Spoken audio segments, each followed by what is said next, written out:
Welcome to the Conscious Living Podcast, conversations to educate, empower, and enlighten our world. An uplifting and inspiring series of conversations and talks with your host, Jackie Woodside. We are educating minds, empowering lives, and enlightening souls to create a world where love prevails. In this engaging podcast, we deliver exciting, positive, transformative talks and teachings designed to elevate your life. Now, let's join our host, Jackie Woodside, for this week's session. Hello there, Jackie Woodside here, your founder and host of the Conscious Living Podcast, where we are here to educate, empower, and enlighten your world. I'm so grateful to do this podcast every week, and I'm more grateful that you want to listen. So thank you for being here with us on the Conscious Living Podcast. Today, we're going to dive into an incredibly important and fascinating topic of your intuition. Intuitive capacities, how to be a channel for yourself and perhaps even for other people through your intuitive awakening. I'm really happy to bring to the Conscious Living Podcast today Darren, Marc, Levene, who is a well-known channel and intuitive healer. He also does music, intuitive music, and leads kirtan chanting, which we'll talk a little bit about. So I am so glad, Marc, to have you here today to talk about this important topic of your intuition and how that helps us all live a more conscious life. So welcome to the Conscious Living Podcast. Thank you so much, Jackie. It's a pleasure to be here with you.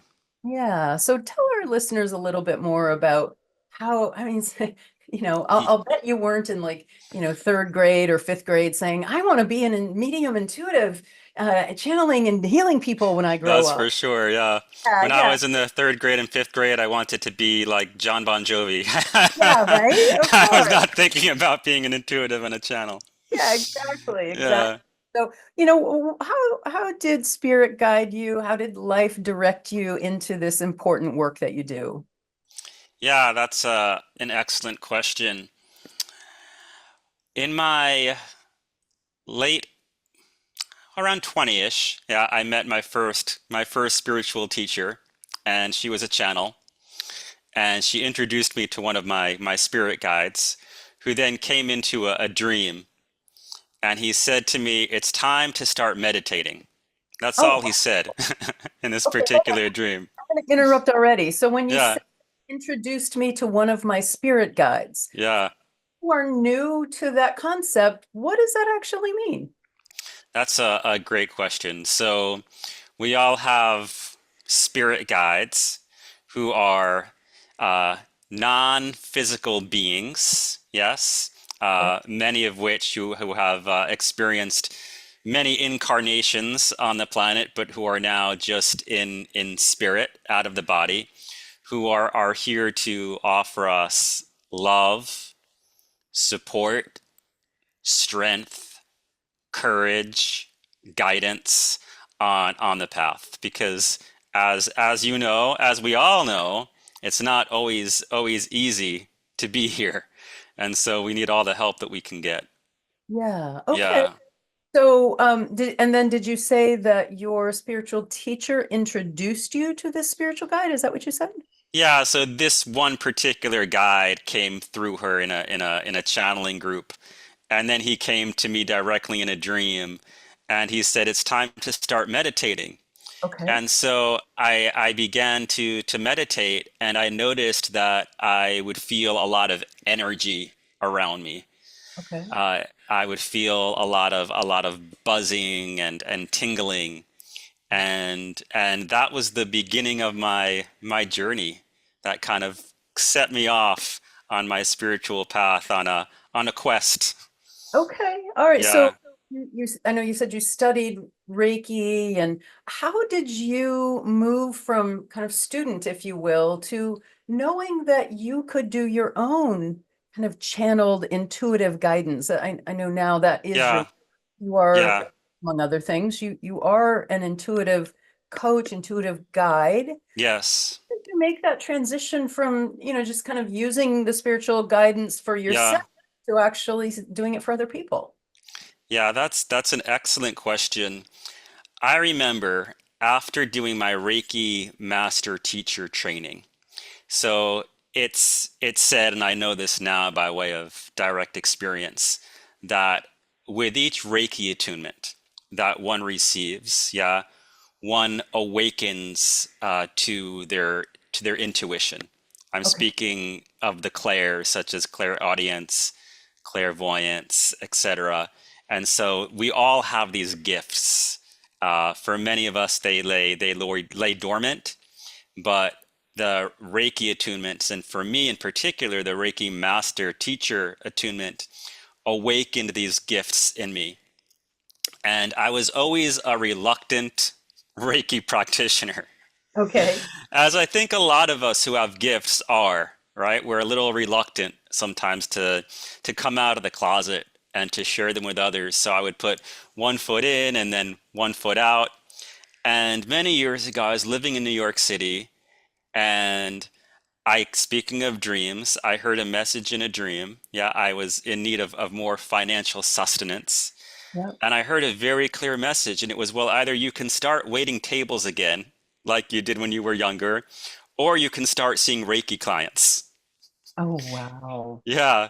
So it was a no-brainer for me, right? So I began to see Reiki clients, and interestingly enough, how I began to offer my skills as an intuitive, somebody reached out to me wanting to learn Reiki from me. And I was not a Reiki teacher yet. I was Okay. just a practitioner. But I took that from a cue as the universe that I was meant to take the next step and to Okay. start teaching. So I did my Reiki master teacher training, and it's of course difficult to put into words, but after that particular attunement, when I would place my hands on somebody, I would start to hear, yeah, clairaudiently messages to pass along to them. And so that was that moment for me. Okay. So, I mean, Yeah, that brings back to what I was going to ask you, like, what does it actually mean to be an intuitive? And you just talked about that a little yeah, bit. yeah.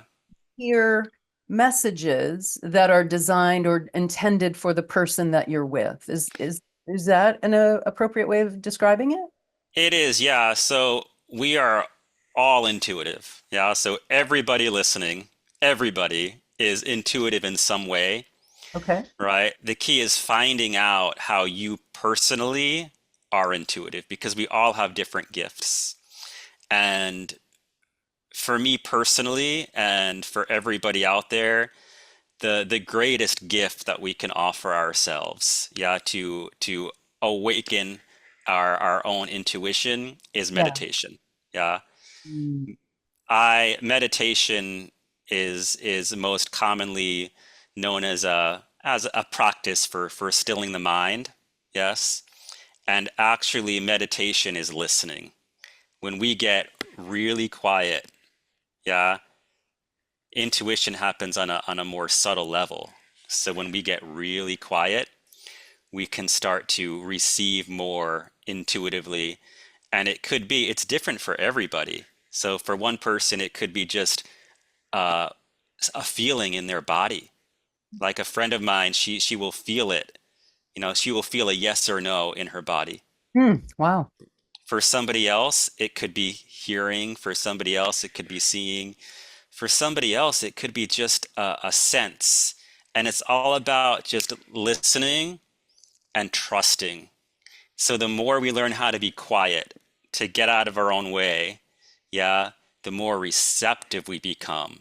Yeah. And thus we can be guided more intuitively. Just as an example, I remember several months ago, I was taking a walk in my neighborhood, and I have a particular walk that I go on, and I always turn right. And in this particular moment, I got this intuitive nudge to turn left. And I walked somewhere that I'd never been before, and I saw this beautiful rainbow. And so I Hmm. thought, wow, if it's a little thing, but it was a big thing. Yeah. And it's in the stillness, right? That we can receive those little cues to go left instead of right. And that can change our entire life, right? Those moments. Wow. Yeah. This was one of the things I wanted to go deeper with you about. And that is, how do we develop our intuitive capacities Yeah. for our own guidance more? You're talking now about meditation as one of them. I Yeah. want to I want to pause there, but then let's go back to that question. And the reason I want to pause there is because I too have taught spiritual empowerment programs for many, many years. And I've told, probably thousands of people that meditation is an access to inner guidance, inner wisdom, peace of mind, well-being, improved immune system, decreased stress. I mean, we could go on the Yeah. benefits of meditation. And what I hear over and over and over again is, yeah, but I can't quiet my mind. Right. To which I say, that's why they call it a practice. Yeah. But address that, Darren, from your Yeah. perspective. People have the monkey mind. Our Yeah. central nervous system is under assault, really, Right. with the Yeah. pace of life, the way that we live, the smartphone in our hand 24/7. So, yeah, so meditation as an access to increased intuitive ability.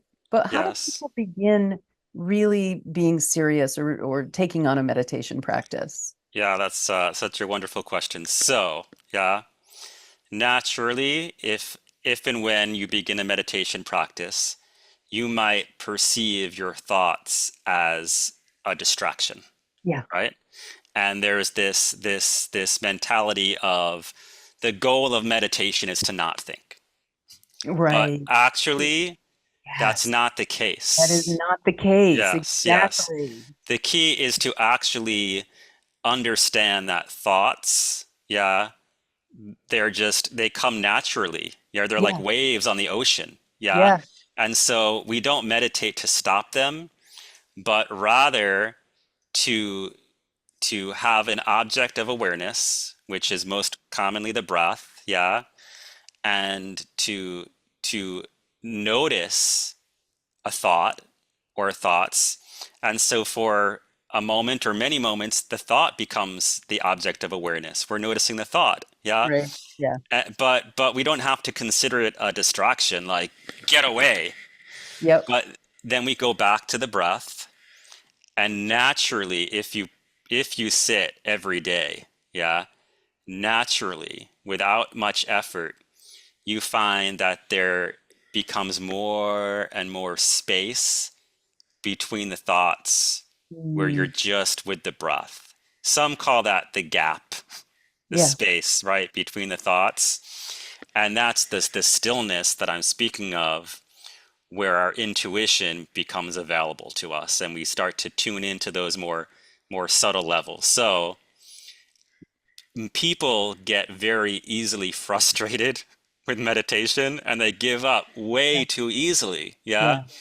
Because if you have monkey mind and you sit down today to tune in intuitively, right, to get some guidance, it might not come. Right. That's the Right. Because truth your of the mind matter. is going to be so busy churning Yeah. opinions and Yeah. fears and anxieties and Yeah. stress points. Yeah. Yeah. Yeah. But here's my guarantee to everybody who's listening, okay? If you start to meditate for 20 minutes every day, no matter what, okay, no matter how challenging the experience is for you, yeah, over time, you're going to start to drop into that stillness. Hmm. And in that stillness, you're going to start receiving that guidance, that inspiration, that intuition that comes from your spirit. Yeah, Yeah. it arises from within you, but it doesn't happen with one Right. sit. Right. Right. And Yeah. that's the thing. We're living in this world where we all want instant gratification and our Yeah. minds are so restless and we just want to be entertained. Yeah. So it takes some willpower It to does. just sit over and over and over again every day. I love what you're saying. I actually encourage people to start with simply 1 minute and not Yeah, even worry about just sit still for 1 minute and do that for yeah, a week. Set a yeah, timer for 1 minute and sit in a chair. yeah, Don't worry about what your thoughts are doing. Don't pay attention to your breath. Just sit in the chair for 1 minute. right. And then maybe next week add sit in a chair for 1 minute and now pay attention to your breath. Yeah, That's what your absolutely. mind is doing. Because I love that you said that meditation is not to quiet the mind, it's to notice the mind. It's to Correct. notice Yeah, what the mind does. yeah, And And if you will, to develop, this is an interesting thought, develop agency over the mind. Like, are you managing your mind or is your mind managing you? Yeah, and eventually, as you know, with the practice of meditation, yeah, we're able to notice a thought, Yeah. yeah, but not get as involved in it as we Yeah. would have in the past. So, Yeah. for example, a few years ago, I might have said to myself, "Oh man, I can't believe I did that, right? I should have, would have, could have done it differently." That might have led to a whole bunch of thoughts and Go me down being that rabbit miserable for hole. weeks. Right, right, right. But yeah, with the practice of meditation, what happens is we're able to pull away from that thought and go back to the breath Yeah. and back to stillness much more rapidly. Yeah. And so we relieve a lot of our own suffering by Right. way of the practice of meditation. I'm of the belief, and I'm sure many of the listeners are as well, that it's impossible to avoid suffering as human beings. It's impossible, but we do have a lot of control over how much we suffer, and Hmm. meditation is just such a gift to relieve some of our own suffering. And it's a practice that will absolutely over time help you to awaken to your intuitive abilities and to hear those intuitive nudges. Yeah. Yeah, Yeah. yeah, Beautiful. All right. So we covered meditation. I really want to lean into this together, Darren. yeah, What other ways can our listeners really slow down and tune in to their intuitive guidance? yeah. That's an excellent question. I'm thinking about what's active in my own life right now in Yeah. terms Yeah. of practices. Okay. And any practice, really, yeah, anything we can do that gets us out of our heads, yeah, into our bodies, into our hearts, and into a calmer, stiller space where our intuition resides is fruitful. So for me personally, yeah, I do uh, every night before I go to bed, I do a 30-minute practice of very gentle yoga. Yeah, like 15 minutes of gentle yoga, some simple pranayama breathing exercises, and some mantra, uh, some japa, repetition of mantra. Yeah. So that's another way to calm the mind, and Yeah. to, when we go to bed and we're feeling more calm, we can actually also receive a lot of intuitive guidance just as we're falling asleep and Yeah. just as we're waking up.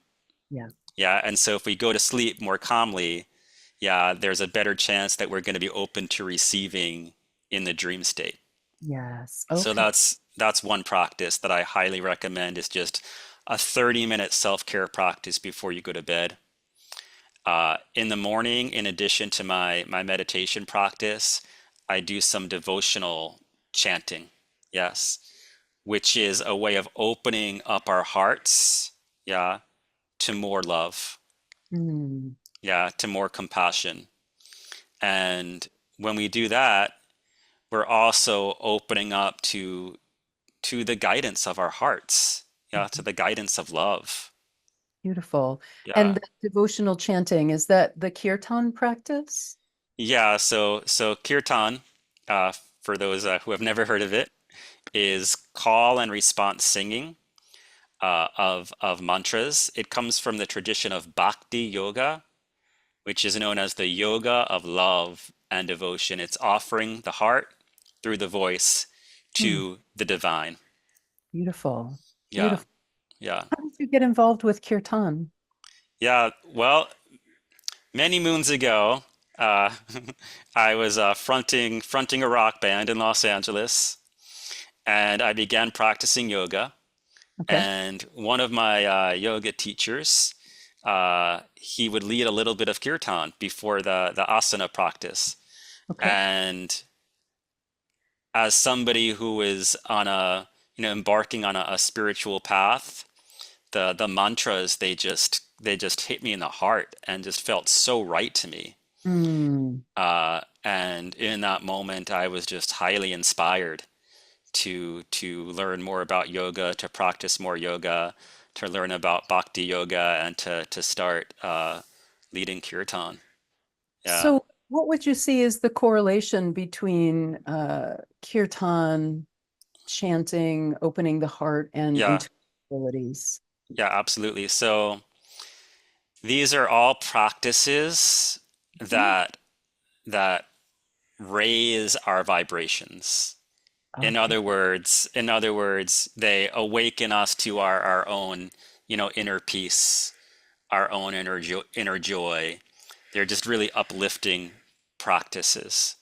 And in that uplifted state, yeah, when we're more connected to who we are, yeah, to that inner essence of peace and love and joy, yeah, we are more open intuitively.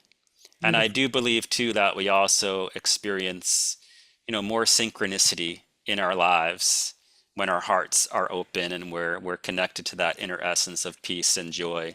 Yeah. More synchronicity, which in itself is I consider that intuition in action, like Mm. just being in the right place at the right Right. time without thinking about it, or seeing something that is meant for you. Yeah. That's our intuition just being reflected back to us by the universe. So it's not necessarily something that you hear or see from within, but it's reflected outside of ourselves. And all of these practices, yeah, they lead us to that path where we receive more signs, more synchronicity. And Beautiful. that's how we just keep putting one foot in front of the other. I Yeah, love it. I love it. yeah, So we have meditation, an evening ritual before bed yeah, to slow yourself down, connect more with higher vibration, yeah. chanting, as a way of opening the heart, being more aligned with the vibration of love. We're talking a lot right now about vibration, and I want to just expand on that a little bit Sure. together, Darren. So, I'm sure many of our listeners know this, but knowing it and being able to live it are very different. Hmm. That each emotion, each thought, each action has its own vibratory pattern to it. Uh, Yeah, Love versus anger, jealousy versus compassion. They all of these experiences have different vibrations. So right. we've talked a lot about vibration. So how do people raise their vibration, which you've already talked about, but how does that impact intuitive abilities? Yeah, that's an awesome question. Well, if we're feeling all any of those uh, energies, such as fear, anger, jealousy, all of that stuff, yeah, for me, they're like kind of like clouds that obscure the sunshine of our souls. Yeah. And like I was speaking of earlier, it's so challenging to just be clear when we're experiencing those energies of right. But I think there is, and I'm sure I've experienced this in my own life too, as somebody who identifies himself as, spiritual. um I think there at times, I know for me there's been a little bit of, I guess, what you might call like spiritual bypassing, where there's kind of an ignorance of those feelings. Yeah. Uh, and what I've learned over and over again is that we often have to just give to welcome them as Okay. part of the experience of life, right? Hmm. And say, okay, this is just part of life, right? To feel, to experience anger, to Hmm. experience this, to experience that, and to actually allow ourselves to feel that energy and to move it, Yeah. Yeah. so that we can It will, become clear again. yeah, it will move itself if you simply, sit back, slow down, and observe the emotion. It will move through on its own because it is a Right. free energy. Yeah, yeah, and there's a lot of teachings about that in meditation, Great. where if you just give your loving awareness, your attention to whatever it is you're feeling, that it will pass. Yeah. Yeah, Yeah. so I do think we have to notice it, honor it, perhaps give ourselves permission to feel it. Yeah. I think Yeah, the problem comes in is when we make it mean something. right. Yeah, yeah, Which or when is we start to overly identify with it, right. right, as part of our stories. Right. I've So I always really dug this idea that emotion is energy in motion, meant to be energy in motion. right. And Right. that, I mean, look at babies, Yeah. right? Yeah. They've got it down, Right. right? Right. They yell, they kick, they scream, they cry, and then 30 seconds later, they're happy-go-lucky again. Right. Laughing and yeah, Yeah, yeah, giggling, for sure. There's definitely some wisdom to be taken from that, to not yeah, identify with the feeling. I have the feeling doesn't define me. I'm not yeah, that. Yeah. Well, this is so lovely. So we've really covered a lot of areas on how people can become more intuitive, use their intuitive guidance. And, really everything that you're talking about, Darren, relates to kind of an enhanced experience of our inner journey, which yeah, is absolutely. Yeah, yeah, conscious living is all about. yeah. And I wanna add too, for those who are listening, uh, there are always opportunities to just explore one's intuitive abilities, right? And it could be as simple as being at the supermarket and holding a food item and closing your eyes and just asking if it's something your body wants. Like, we Mm, constantly have these opportunities to go within and to take a moment and to trust ourselves. And that's a big part of it, is trust. yeah. Yeah, it's a big part of it. Yeah. Beautiful. I love that. I'm picturing myself doing that. I think that's a really Yeah. simple practice that people can do, and Yeah. Yeah.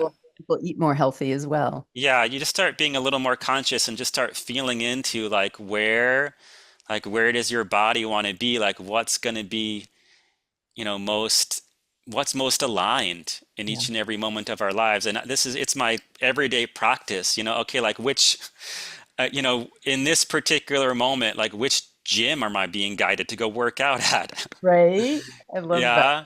I And love there's usually an answer, and I just have to trust it, yeah. right? And Yeah. so it's just about being open to those nudges in each and every moment. And for me, the more I meditate, right, the more I'm in my practice, the more clear and alert and open I am in those moments. Like, Beautiful. hey, take this left and go to the coffee house. That Right. happened to me the other day, and I always get curious. Okay, why am I meant to be here? Like, right? And sometimes I don't see a reason, but there still might be a reason. But just the other day, I was experiencing, some low back pain, and I was complaining about it. Yeah. Yep.